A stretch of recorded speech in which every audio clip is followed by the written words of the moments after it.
L'info éco.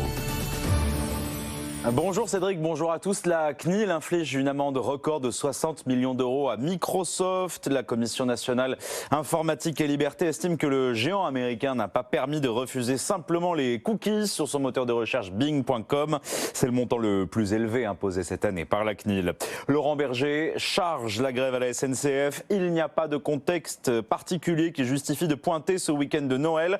Pour le secrétaire général de la CFDT opposé au mouvement des contrôleurs, le PDG du groupe public, Jean-Pierre Farandou, recevra les syndicats demain pour tenter de sauver le nouvel an. Bruno Le Maire, le ministre de l'économie, de son côté, réclame une solution dans les prochaines heures. Faut-il libérer l'ancienne vice-présidente du Parlement européen, Eva Kaili? La justice belge examine son dossier et doit se prononcer dans les prochaines heures, quelques jours après la mise en examen de l'élu grec dans l'enquête pour corruption du Qatar Gate. Au lendemain de sa visite éclair de Volodymyr Zelensky à Washington, première sortie du territoire ukrainien depuis le début de l'invasion russe.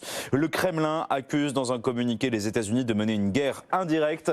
Jusqu'à présent, nous pouvons constater avec regret que ni le président Biden ni le président Zelensky n'ont dit quoi que ce soit qui puisse être perçu comme une volonté potentielle d'écouter les préoccupations russes.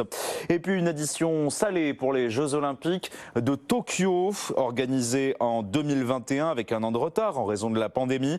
Et ils ont coûté 20% de plus que le chiffre final communiqué par les organisateurs selon la Cour des comptes japonaise.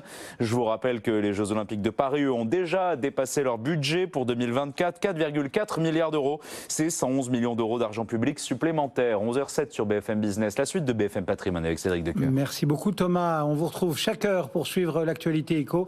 Et nous, on retrouve l'œil du stratège.